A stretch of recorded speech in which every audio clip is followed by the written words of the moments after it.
I hate this chapter.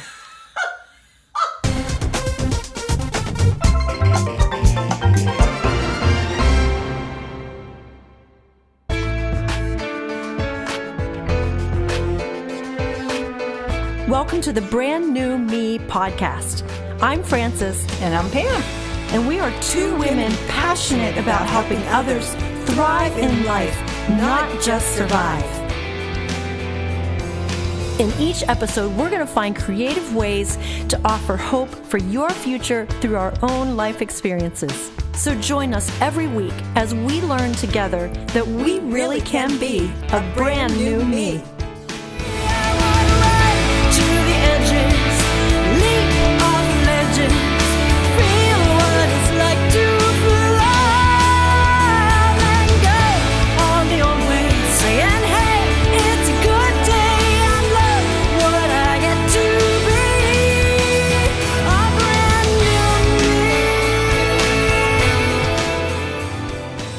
Well, here we are back for another episode. This is number 63, Daily Disciplines. You can see why Pam was already upset before we even got started.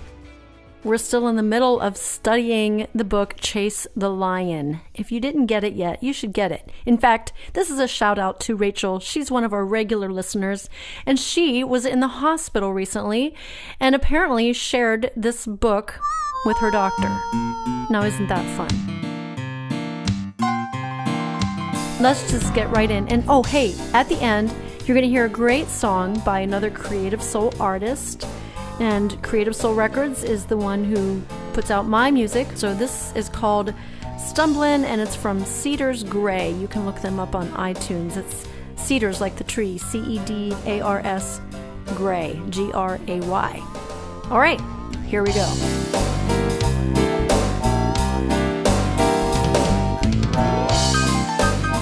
Why do you said that when you first came in the studio today? You said, I hate that one chapter. Why do you hate this chapter? Because he's talking about discipline. And I don't like discipline. I want everything to happen instantaneously. He is talking about it takes prayer and hard work. A prayer, that's good. Hard work, that's not so good. Not that I struggle with it. I can work hard. But, man, I don't particularly like it. I want things to happen right away. And one of the reasons I think I do is because I'm a type of personality that if you asked me to do something, Frances, today, tomorrow I would have it done. If I ask you to do something today, tomorrow I want you to have it done. And so I can't wait. It's hard to wait on God. What are you doing, God? You said you wanted me to do this. You said this is going to be done. Well, what in the world is happening? I know that you are a worker and you are not lazy. So it's just the fact that if you work hard, it means that it takes a while. All right, well, this chapter is about daily discipline, so don't shut us off. If you feel the same way as Pam, it's okay. Just hang in there with us, because going after your dream means long obedience in the same direction. And I love this. And he has a lot of good stuff to say. Yeah, and prayer and hard work was one of his first points in going after your dream. He said you can't just pray as if it depends solely on God. You also have to work as if it depends on you. It's your work ethic plus prayer ethic that will inch you closer to your dream. No shortcuts. You have to do your homework. No one achieves his or her dream without daily disciplines. Now, I know Frances pretty well, and I will say it. I may embarrass her, but I'm going to say it anyway. She is the most hardworking person I know. She's the most disciplined person I know. I'm just saying this. I'm not trying to puff you up. This is the truth. Because when you look at on her plate of all the things she does and all the things she has to do, she is disciplined to do it. She's up at, 5 o'clock in the morning playing the piano. So I will say that Frances, you are a very disciplined person, and I respect you for that. I think it's awesome. Well, there are days that I do sleep in till 5:15. No, I'm just kidding. As I'm getting older, I need more sleep. So I've been going to bed earlier and getting up a little later, but I think best in the morning. That's part of it. I'm much sharper the first half of the day than I am the second half of the day. I don't know why I'm like this. My mother even used to tell me when I was born, from the first day I was born, I came out with my eyes wide open, like just wanting to take in the world and hungry. She's always said I wanted to eat. My husband would attest to that. I'm always hungry. But I am just a curious critter. I want to go places. I want to do things. I want to accomplish a lot, and I'm just wired that way. And as soon as I began learning in my life that I could go after my dreams, I started.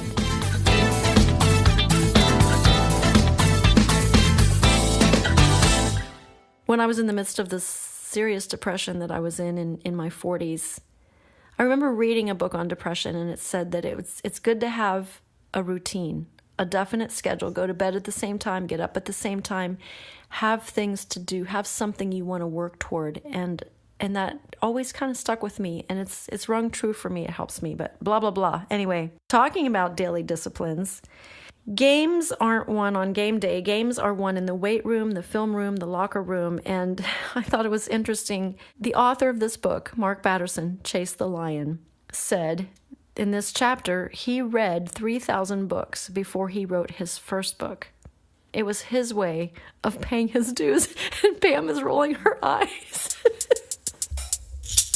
I'm sure I have not read 3,000 books my whole life. I'm just saying. But then again, God didn't say to me, read 3,000 books. But he's very disciplined. And actually, when I was writing, before I wrote my book, somebody did say, oh, you need to read a whole bunch of books of different authors.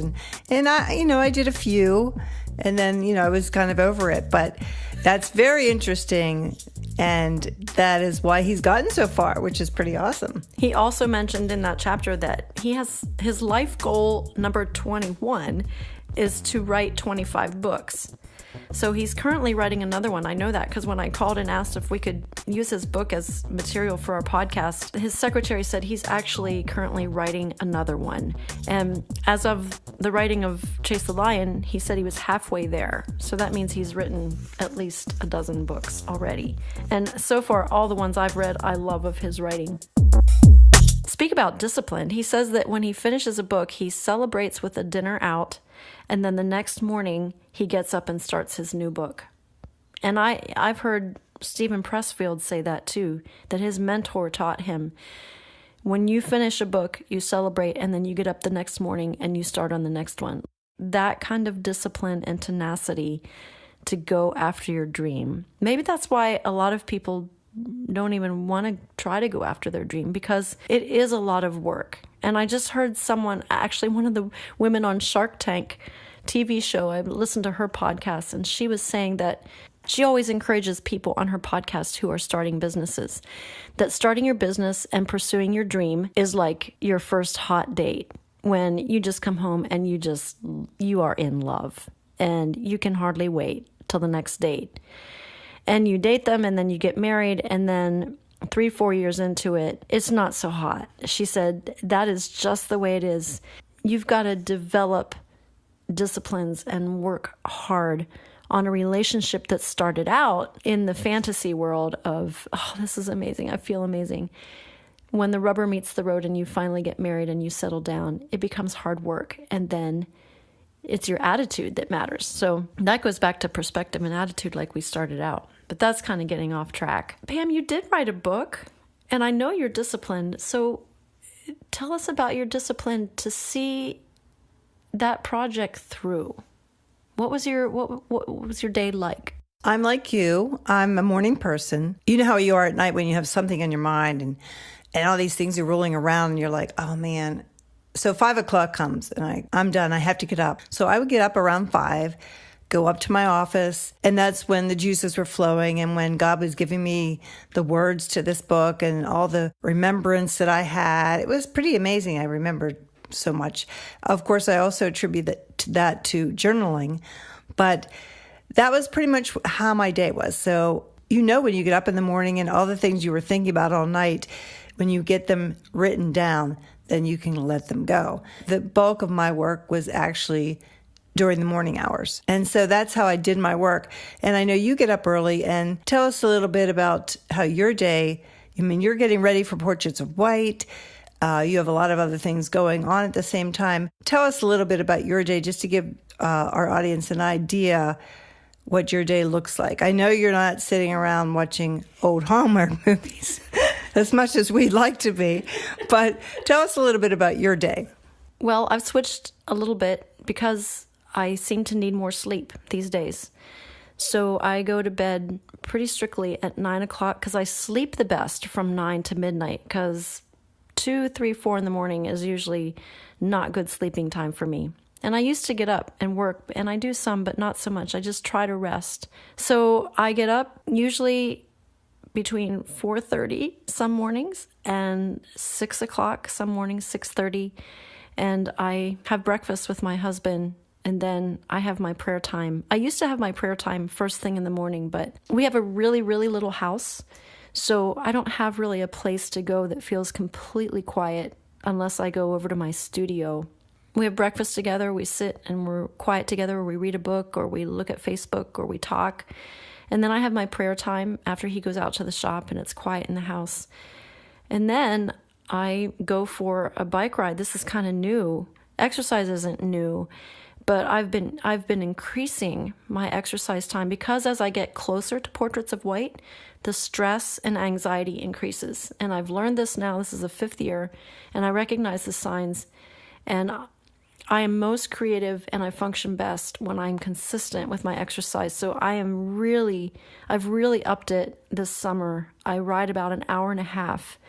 I listen to the Christmas show while I'm riding so that it's still getting in my mind, or I listen to podcasts, stuff that encourages me, or books. And then I come back and I have lunch, I shower, and then I spend the whole afternoon practicing for the show. And I have a little practice chart where I record how long I've practiced on each song, because this year we have 7 instrumentals, which I memorize all the music, all the lyrics to the show, a 2-hour show, and I only do the show, well, this year it'll be twice. So I don't get to do it week after week after week where it gets in me. I've got one shot. So I'm already memorizing music, memorizing lyrics, thinking about what I'm going to say in between the stories. Again, it's that timer thing. I set a timer. I try to blog every day and put out a blog once a week. So I set a timer for 15 to 30 minutes, and I blog for that amount every day so that I keep up writing. And then I practice 30 minutes one song, and I set the timer. When the timer goes off, I move to the next song for 30 minutes, and I mark on my chart that I did it. And it takes a lot of pressure off. Otherwise, all of this stuff is running around in my head going, you need to be practicing, you need to be memorizing your songs. And it's amazing how I can decide to go do laundry, I can weed the garden, I can get so distracted. And next thing I know, I haven't practiced and another day goes by. I have found that a timer and a scheduled chart for me to practice just works for me. You got to find stuff that works for you. What I do might not work for other people. It's focus. My end goal is to do a great show. So that means I have to practice every day and be ready. So that means a chart and timer helps me stay focused. So you as our listener are thinking, okay, now I've got to get up at 4:30, then I have to exercise. And then I have to get a timer, and then I have to do this. It's okay. Everybody has their own life, and that's why I wanted you to see, like, Frances is very successful in what she does, and this is why. But it's very different for everybody.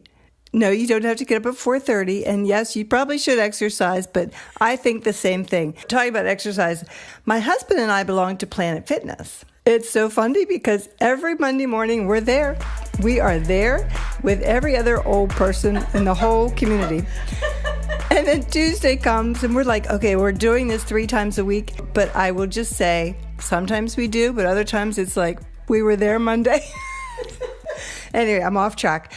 But don't feel pressured, but just, it's good to have a schedule. Even if you're retired, even if you're still working, you still need a schedule to fulfill the dreams that God has given you. Yeah, and I'm thinking of all the moms who are probably listening. This is not your life right now, and it's okay. You are a mom, and a schedule and a routine is probably out the window for you. So we were talking about each individual journey. It's just that my lion, who puts me in front of people as a musician, means that I need to stay sharp and I need to stay practiced on my instrument. I have to do social media. I have to blog. I have to keep developing all my skills. And it's taken me a long time to figure out my niche and what I really, really do. So for those moms out there, bless their heart, they're like, there's no way you can have this kind of schedule. And I get that. Everybody must do the disciplines required of them in their current situation. And I wanted to share, whatever dream journey you're on, Mark says you have to take it one step at a time. If you keep doing the right things day in and day out, one day God is going to show up and show off. And I would add to that, even if he never shows up and shows off in your life the way you would hope he would, I think it still pays off to show up, to do what you're called to do day in and day out, and keep doing the right things, because somebody somewhere will benefit from that. He used the illustration of John Wooden, who is the legendary basketball coach who won 10 NCAA championships with the UCLA Bruins. He lived by a simple creed: make each day your masterpiece. I really liked that. No matter what you're doing, be content with each day and just do each day well. Make it a masterpiece. So if you're a mom, be a great mom that day. If you pack their lunches, make it a masterpiece. And the last point that Mark made that I liked was think long. You can't just dream big. You must think long. Big goals, big dreams don't happen overnight. You work very, very hard. And yeah, I've been at this professionally 18 plus years. And I am just now starting to feel like I'm getting to where I want to be. And it's just taken a lot of work and a lot of consistent hard work. But that's how it is if you're going to be a dreamer. This is 500-pound lions we're talking about. Yes, 500-pound lions. And I think that we just need to focus on a life goal. I focus on a everyday goal too, but when we focus on a life goal, we have to realize, like you said, it just doesn't happen overnight.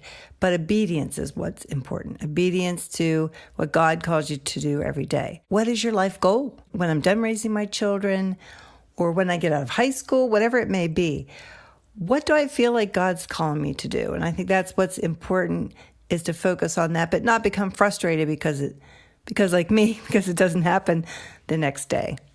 I'm going to finish with this thought that he had when it comes to discerning God's will for your life. If you're just graduating from high school, or maybe you're just entering college, you have no idea. He says you have to be released from and called to. So discern what God is telling you to let go of and what you should go after. If you're released from something, continuing to stay in it is going to turn into disobedience. But if you're called to something, stick with it. That's faithfulness. Hi, this is Eric Copeland, president of Creative Soul Records in Nashville, Tennessee, and you're listening to the Brand New Me podcast with Francis and Pam. Another little dreamer, another crazy dream. You try to climb your mountain, but it's bigger than it seems. Everywhere you look, everywhere you turn, it's another page in another book of lessons to be learned. It's not always easy to find a reason to believe. Worst thing that could happen is you end up on your knees and keep on stumbling till you find your way. It might take another minute, it might be another day, but don't look down, 'cause he will catch you if you fall. Keep on stumbling till you're standing tall.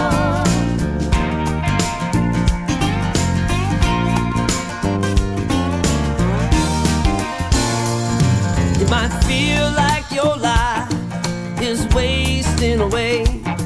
Look looking for your next direction, spinning every single day, keeping your head above the water, trying to stay afloat. But the only way you'll make it is you gotta get out of the boat. It's not always easy to find a reason to believe, but the worst thing that could happen is you'll end up on your knees. Keep on stumbling till you find your way. It might take another minute, it might be another day, but don't look down, 'cause he will catch you if you fall. Keep on stumbling till you're standing tall.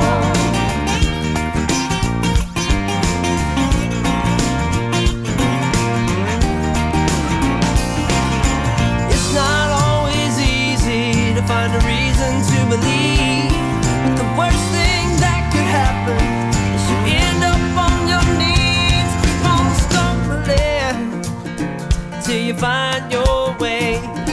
It might take another minute, it might be another day, but don't look down, he will catch you if you fall. Keep on stumbling, yeah, keep on stumbling till you find your way. It might take another minute, it might be another day, but don't look down, he will catch you if you fall. Keep on stumbling till you're standing tall, standing tall.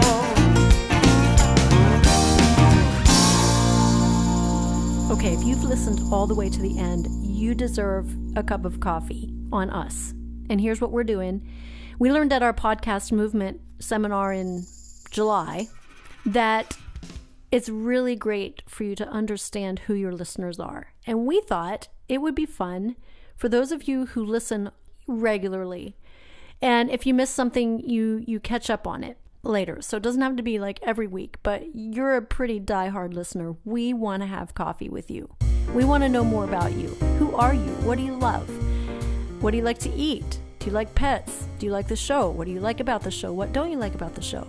Even if we have to do it like through Skype, we want to know who you are. And if you've listened all the way to the end of this episode, I'd consider you a faithful listener. So email us at brandnewmepodcast@gmail.com, and we want to arrange to have coffee with you. All right? We already have one lined up, and we're excited. So let us know.